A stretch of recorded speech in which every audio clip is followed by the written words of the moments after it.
ओम श्री दुर्गा अष्टोत्तर शतनाम स्तोत्रम।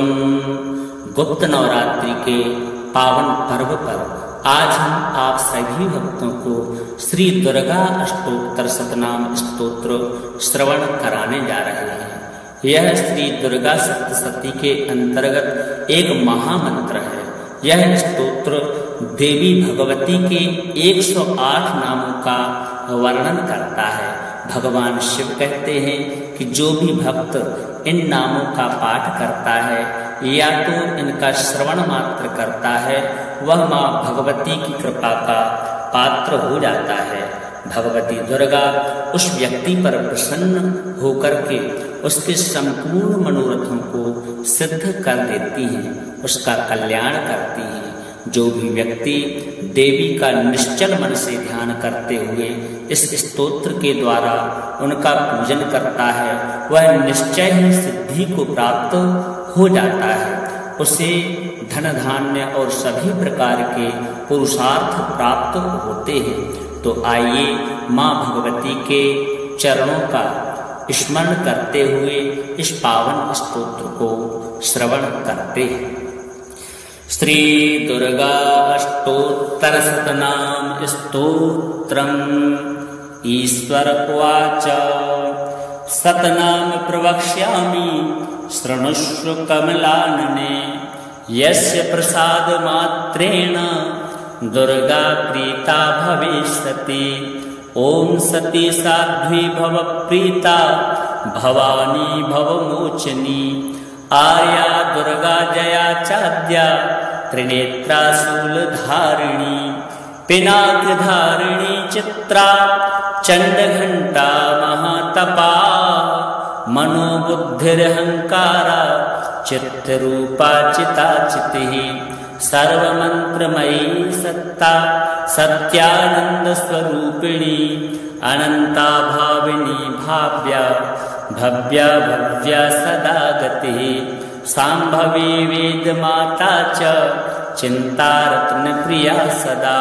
सर्व विद्या दक्ष कन्या दक्ष यज्ञ विनाशिनी। अपर्णानेक वर्णा च पाटला पाटलावती।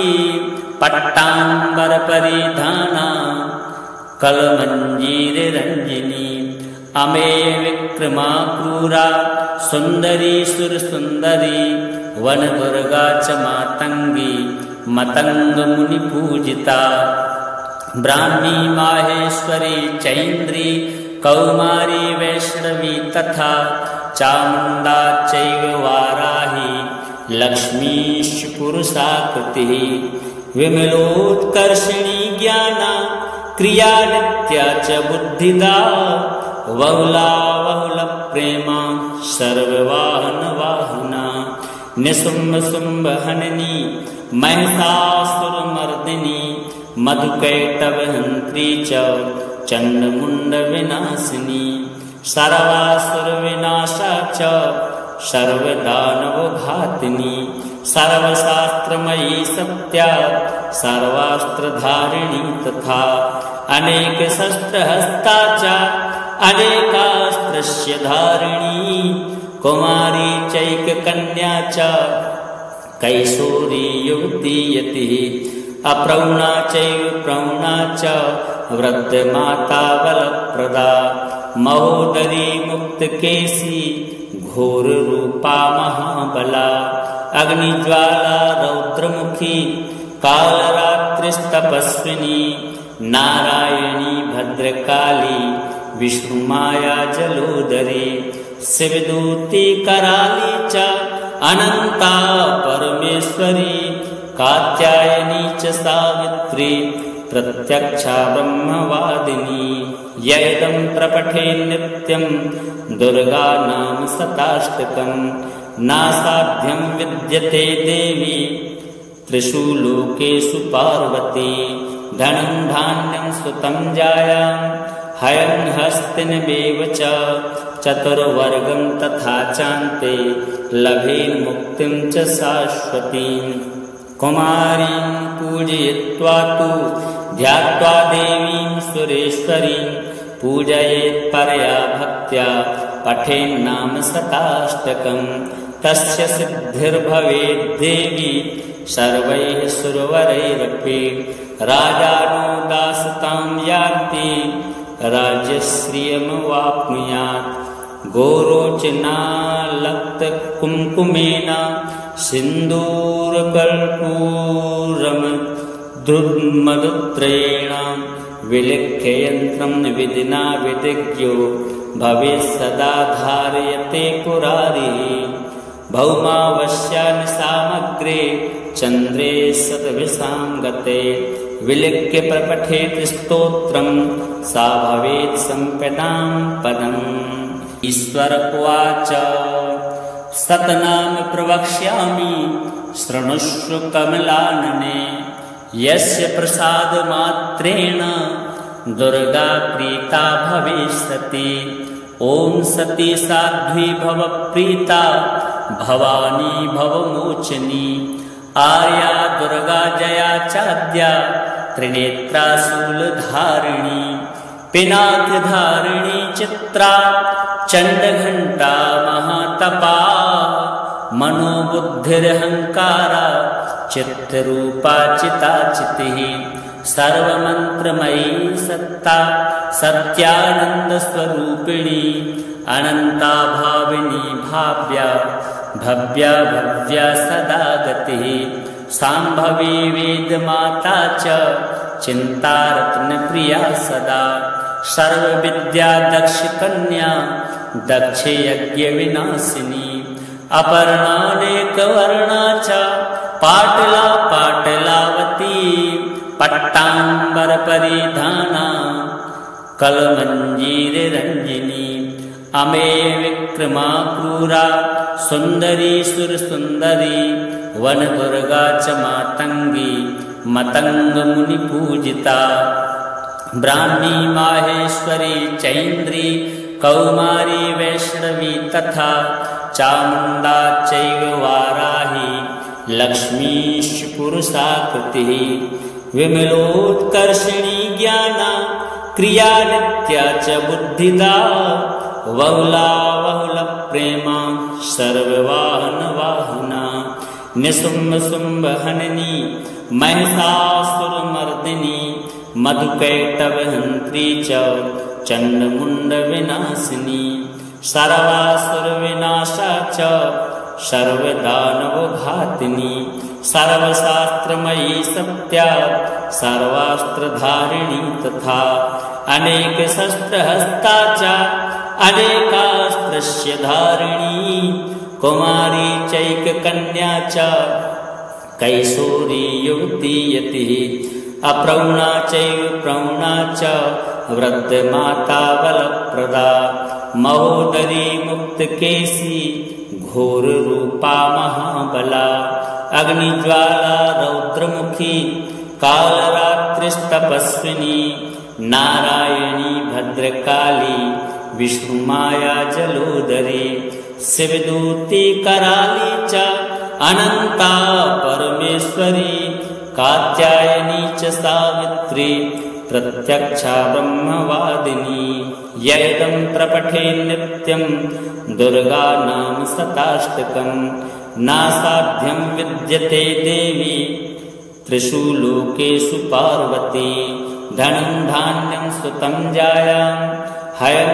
हस्तिनमेव च चतुर्वर्गं तथा चान्ते लभेन मुक्तिं च शाश्वतीं कुमारीं पूजयित्वा तु ध्यात्वा देवीं सुरेश्वरीं पूजयेत् परया भक्त्या पठेन्नाम शताष्टकं तस्य सिद्धिर्भवेद्देवी सर्वैः सुरवरैरपि राजानो दासतां यान्ति राज्यश्रियमवाप्नुयात् गोरोचनालक्तकुङ्कुमेन सिन्दूरकर्पूरमधुमधुत्रयेण विलिख्य यन्त्रं विधिना विदिज्ञो भवेत् सदा धारयते पुरारिः भौमावस्यानि सामग्रे चन्द्रे शतभिषां गते विलिख्य प्रपठेत् स्तोत्रं सा भवेत् सम्पदां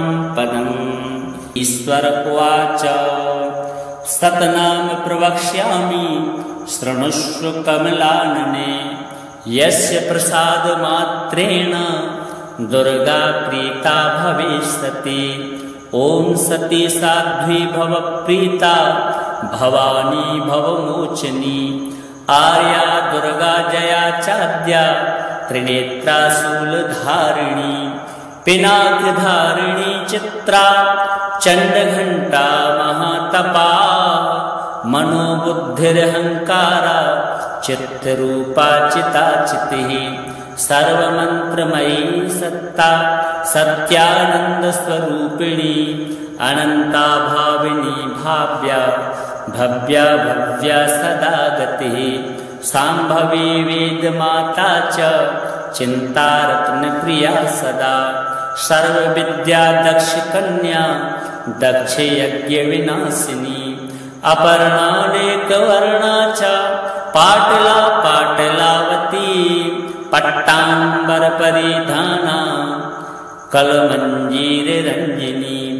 अमे विक्रमा क्रूरा सुन्दरी सुरसुन्दरी वनदुर्गा च मातङ्गी मतङ्गमुनिपूजिता ब्राह्मी माहेश्वरी चैन्द्री कौमारी वैष्णवी तथा चामुण्डा चैव वाराही लक्ष्मीश्च पुरुषाकृतिः विमलोत्कर्षिणी ज्ञाना क्रिया नित्या च बुद्धिदा बहुला बहुलप्रेमा सर्ववाहनवाहना निशुम्भशुम्भहननी महिषासुरमर्दिनी मधुकैटभहन्त्री च चण्डमुण्डविनाशिनी सर्वासुरविनाशा च सर्वदानवघातिनी सर्वशास्त्रमयी सत्या सर्वास्त्रधारिणी तथा अनेकशस्त्रहस्ता च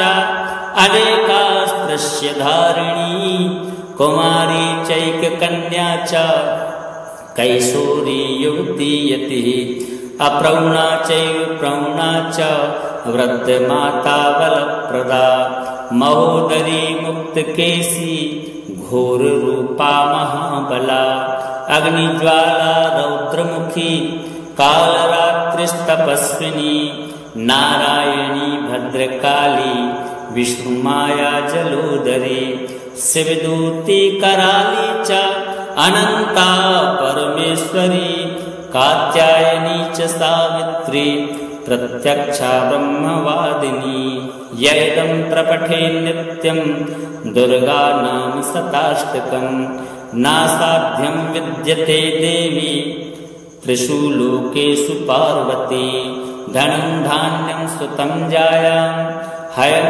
हस्तिनमेव च चतुर्वर्गं तथा चान्ते लभेन मुक्तिं च शाश्वतीं कुमारीं पूजयित्वा तु ध्यात्वा देवीं सुरेश्वरीं पूजयेत् परया भक्त्या पठेन्नाम शताष्टकं तस्य सिद्धिर्भवेद्देवी सर्वैः सुरवरैरपि राजानो दासतां यान्ति राज्यश्रियमवाप्नुयात् गोरोचनालक्तकुङ्कुमेन सिन्दूरकर्पूरमधुत्रयेण विलिख्य यन्त्रं विधिना विधिज्ञो भवेत् सदा धारयते पुरारिः भौमावस्यानि सामग्रे चन्द्रे शतभिषां गते विलिख्य प्रपठेत् स्तोत्रं सा भवेत् सम्पदां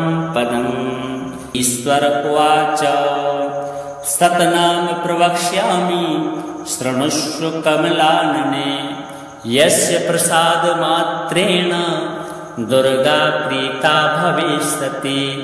ॐ सती साध्वी भव प्रीता भवानी भवमोचनी आर्या दुर्गा जया चाद्या त्रिनेत्रा शूलधारिणी पिनाकधारिणी चित्रा चण्डघण्टा महातपा मनोबुद्धिरहङ्कारा चित्तरूपा चिताचितिः सर्वमन्त्रमयी सत्ता सत्यानन्दस्वरूपिणी रूपिणी अनंता भाविनी भाव्या भव्या भव्या सदा गतिः सांभवी वेद माता च चिंतारत्न प्रिया सदा सर्वविद्या दक्ष कन्या दक्ष यज्ञ विनाशिनी अपर्णानेक वर्णा च पाटला पाटलावती पट्टांबर परिधाना कलमंजीर रंजिनी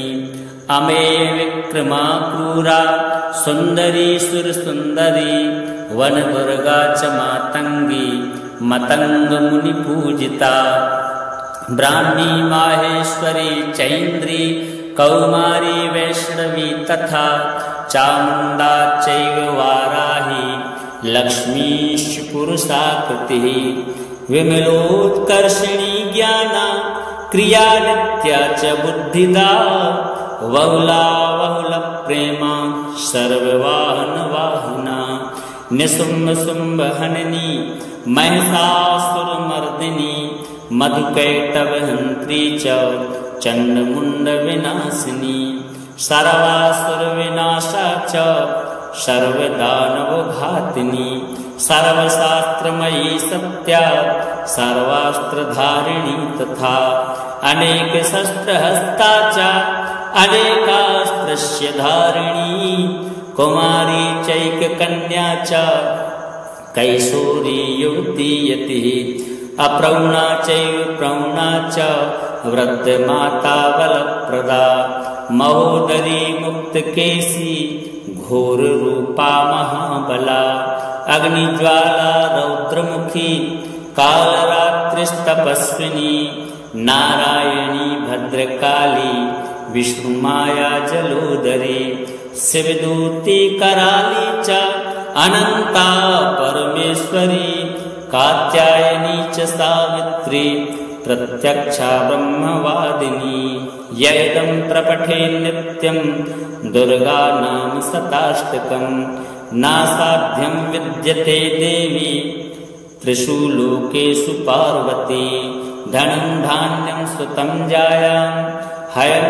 हस्तिनमेव च चतुर्वर्गं तथा चान्ते लभेन मुक्तिं च शाश्वतीं कुमारीं पूजयित्वा तु ध्यात्वा देवीं सुरेश्वरीं पूजयेत् परया भक्त्या पठेन्नाम शताष्टकं तस्य सिद्धिर्भवेत् देवी सर्वैः सुरवरैरपि राजानो दासतां यान्ति राज्यश्रियमवाप्नुयात् गोरोचनालक्तकुङ्कुमेन सिन्दूरकर्पूरमधुत्रयेण विलिख्य यन्त्रं विधिना विधिज्ञो भवेत् सदा धारयते पुरारिः भौमावस्यानि सामग्रे चन्द्रे शतभिषां गते विलिख्य प्रपठेत् स्तोत्रं सा भवेत् सम्पदां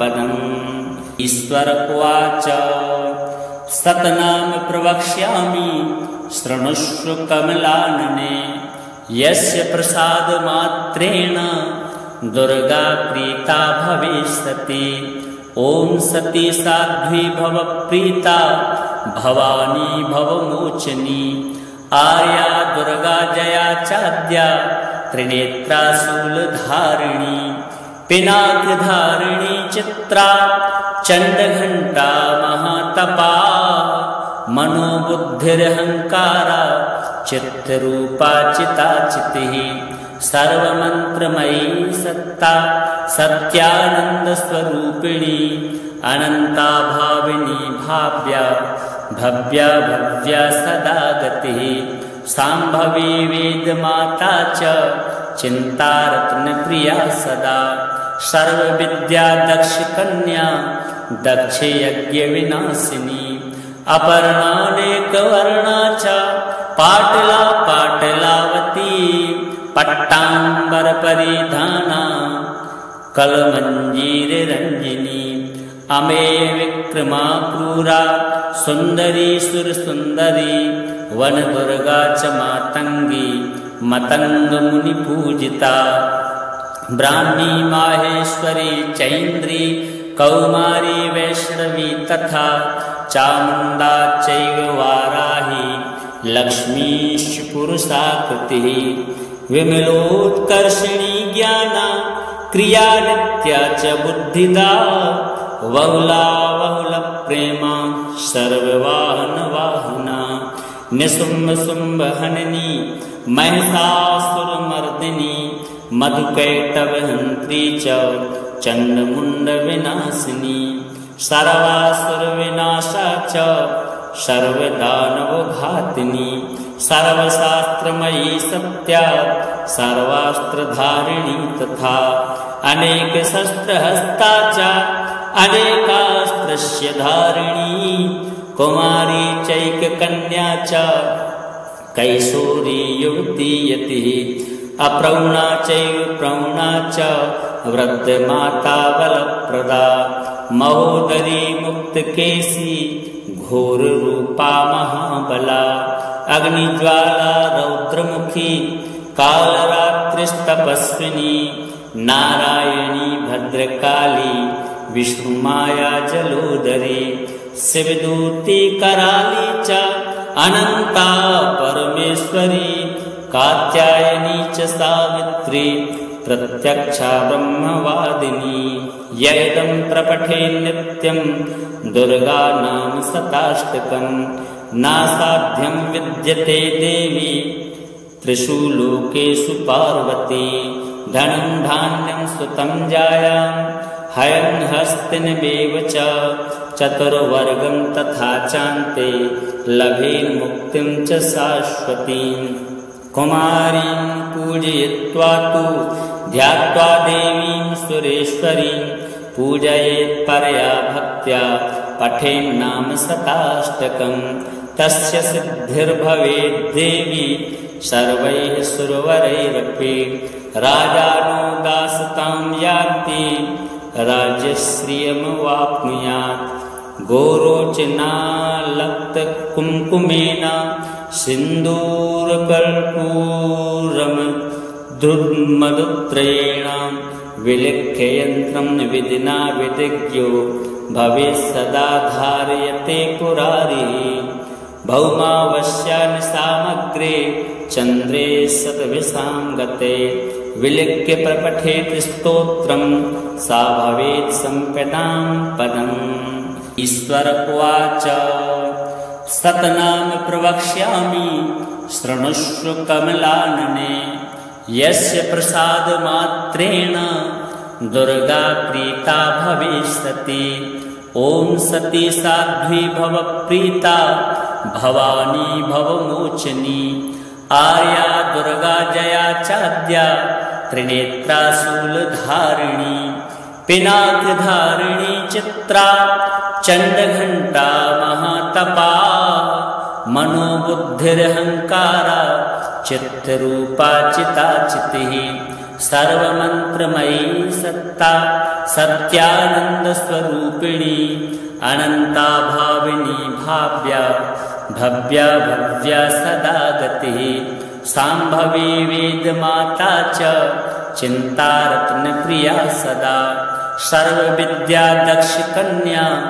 दक्षयज्ञविनाशिनी अपर्णानेकवर्णा च पाटला पाटलावती पट्टाम्बरपरिधाना कलमञ्जीररञ्जिनी अमेय विक्रमा क्रूरा सुन्दरी सुरसुन्दरी वनदुर्गा च मातङ्गी मतङ्गमुनिपूजिता ब्राह्मी माहेश्वरी चैन्द्री कौमारी वैष्णवी तथा चामुण्डा चैव वाराही लक्ष्मीश्च पुरुषाकृतिः विमलोत्कर्षिणी ज्ञाना क्रिया नित्या च बुद्धिदा बहुला बहुलप्रेमा सर्ववाहनवाहना निशुम्भ शुम्भ हननी महिषासुरमर्दिनी मधुकैटभहन्त्री च चण्डमुण्डविनाशिनी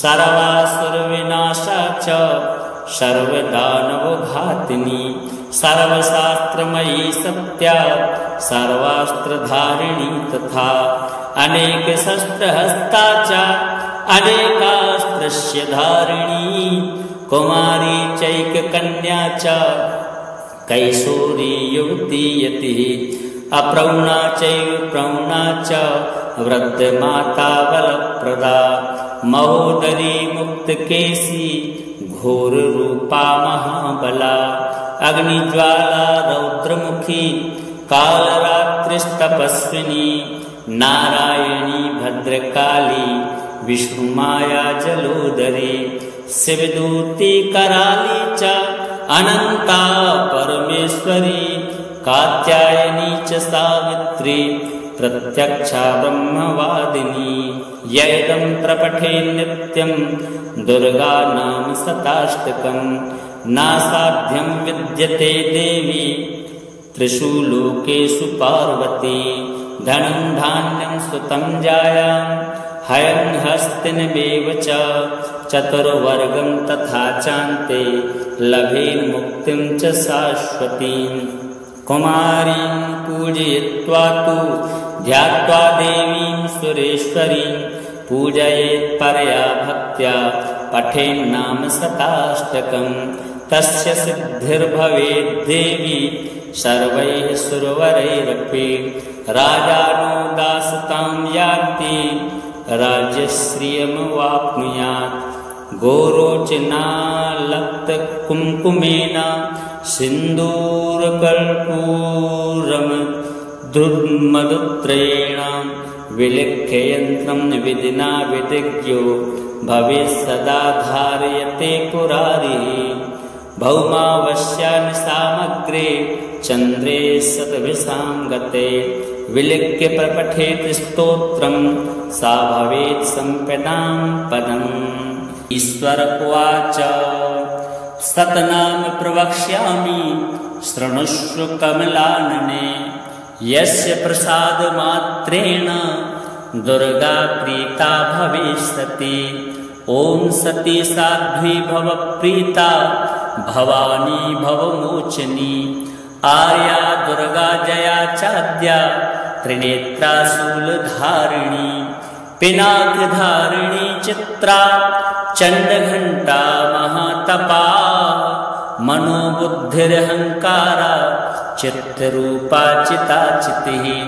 सर्वमन्त्रमयी सत्ता सत्यानन्दस्वरूपिणी अनन्ता भाविनी भाव्या भव्या भव्या सदा गतिः शाम्भवी वेदमाता च चिन्तारत्नप्रिया सदा सर्वविद्या दक्षकन्या दक्षयज्ञविनाशिनी अपर्णानेकवर्णा च पाटला पाटलावती पट्टाम्बरपरिधाना कलमञ्जीररञ्जिनी अमेय विक्रमा क्रूरा सुन्दरी सुरसुन्दरी वनदुर्गा च मातङ्गी मतङ्गमुनिपूजिता ब्राह्मी माहेश्वरी चैन्द्री कौमारी वैष्णवी तथा चामुण्डा चैव वाराही लक्ष्मीश्च पुरुषाकृतिः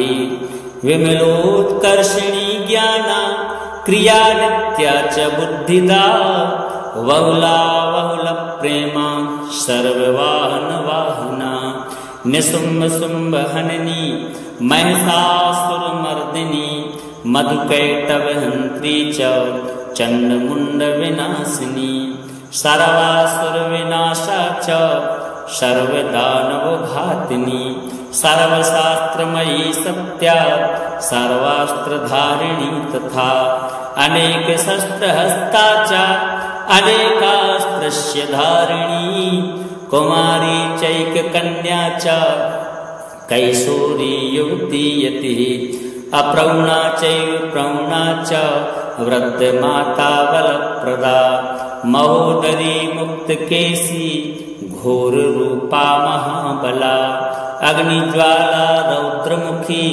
कालरात्रिस्तपस्विनी नारायणी भद्रकाली विष्णुमाया जलोदरी शिवदूती कराली च अनंता परमेश्वरी कात्यायनी च सावित्री प्रत्यक्षा ब्रह्मवादिनी।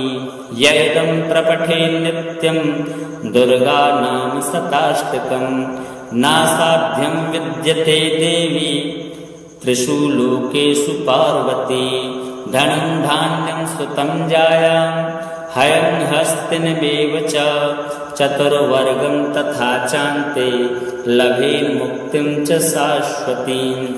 कुमारीं पूजयित्वा तु ध्यात्वा देवीं सुरेश्वरीं पूजयेत् परया भक्त्या पठेन्नाम शताष्टकं तस्य सिद्धिर्भवेत् देवी सर्वैः सुरवरैरपि। राजानो दासतां यान्ति राज्यश्रियमवाप्नुयात्।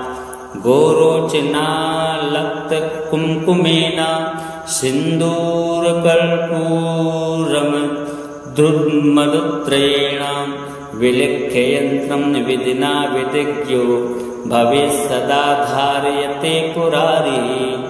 भौमावस्यानि सामग्रे चन्द्रे शतभिसां गते विलिख्य प्रपठेत् स्तोत्रं सा भवेत् सम्पदां पदम्।